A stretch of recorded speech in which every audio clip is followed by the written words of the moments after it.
Who regretted ending the show the most? Why, God, why? What happened at the party the cast had after filming? And what was so special about the final line in the series? Do you realize we almost made it 10 years without that coming up? Such a bittersweet finale.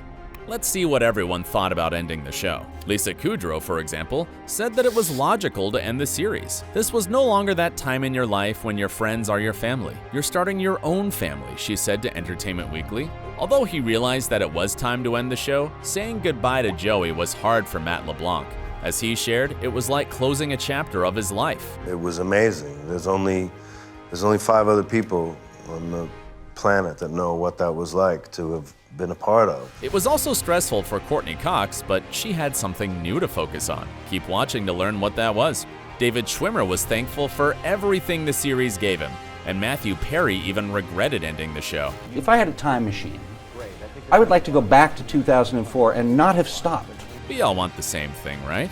Well, now at least we finally have the reunion.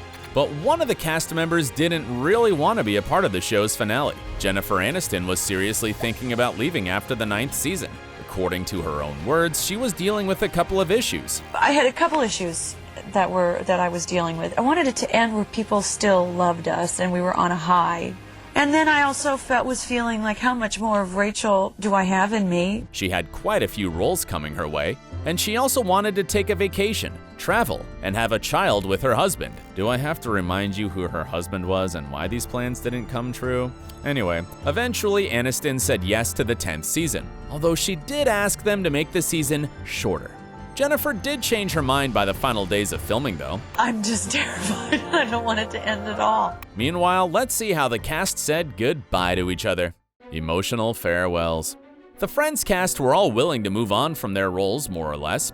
After all, it had been 10 years, and the show would have to end at some point anyway, right? But as soon as it came to filming the finale, it turned out that they weren't really ready. All of them were crying like crazy. As Aniston once revealed, they never had to do so many hair and makeup sessions between filming the scenes, and one particular scene took especially long to shoot. It was the one where Gunther professes his love to Rachel. James Michael Tyler, the actor who played him, said that it was sad and bittersweet to film it. He also revealed that he and Jennifer just couldn't look into each other's eyes without bursting into tears. I looked at her and I started crying, and then makeup's over there trying to touch us up and like, okay, let's do it again, the actor said. So it was very, very emotional. They could also have been crying over the Central Perk set. Did you know that it was demolished after filming this scene? They needed the spot to create the airport set, where Ross asked Rachel not to go to Paris. We'll tell you more about it later, and we'll also reveal how the show's final line connects to this fact. Meanwhile, let's get back to the emotional finale taping. All the 6 main actors were weeping while filming the final scene. For David Schwimmer, the hardest part began when they shared their usual group hug before filming the final episode. I started to lose it, Schwimmer said. That was the moment I was dreading for a long time. Then Lisa Kudrow shared that it was too difficult for her to realize that it was all over. I knew that I would talk to and see these people, but it was just the end of Rachel and Ross and Monica and Chandler and Phoebe and Joey, and that's what would make me cry, she said.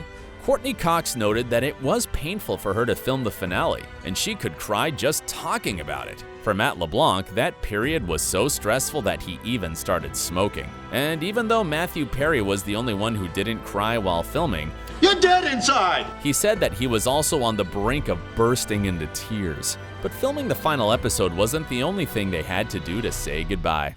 High school graduation. There were no caps and gowns, but there sure was one hell of a party. The filming crew created Friends yearbooks especially for the cast members, and each one of them had to write something in them in between takes of the finale. I'm pretty sure that it made the whole thing even more emotional. Everyone also had as many as 3 parties to wrap up the filming. The first one took place at Jennifer Aniston and Brad Pitt's home before the shooting. The second one was at one of the cast's favorite places in West Hollywood, and it was also before the final taping. And the third, biggest, and final party was arranged after the filming. Try not to cry while I tell you about it. The Rembrandts were there, and they played the show's iconic theme song, I'll Be There For You. And as a surprise for everyone else, the cast reenacted the first scene from the pilot episode, where Rachel, who had just run away from her wedding, joined the gang. It was epic! Nobody knew they were going to do it, and it blew everyone away, the Friends writer David Crane said about the cast's tribute. We can only imagine how nostalgic and tearful it made everyone who watched it. I'm sure every single Friends fan would have loved to have seen this scene. Unfortunately, it was done in an era when social media and smartphones didn't rule our lives yet, so no one filmed even a tiny bit of it. And no one took photos of the gang at the party, or of the smelly cat and ugly naked guy cocktails that were served there. The last two people to leave the celebration were Matt LeBlanc and Jennifer Aniston. Okay, so let's stop crying and see what the actors had to hide from the viewers. Secret details in the finale. When an actress gets pregnant while filming the show, there are two choices: to include the pregnancy in the script or hide it. Lisa Kudrow's pregnancy was included, hence Phoebe gave birth to her brother's triplets. But when Courteney Cox got a bun in the oven, they couldn't make Monica pregnant because it would ruin the plotline. So while Anna Faris was fake pregnant as Erica, Courteney was really expecting and had to hide her bump. And in the finale, her belly was already showing. If you've noticed, Cox was wearing loose clothes and hiding behind props most of the season. But there were a few times when you could spot her growing belly, like when she tried to switch twins with Chandler, for example. Speaking of Courtney's on-screen husband, remember what he said when they found out they were having 2 babies instead of 1? We could give each of them half a medallion, and then years later they'll find each other. That was a reference to a movie that was really popular back then. It was The Parent Trap, which starred Lindsay Lohan in her first lead role.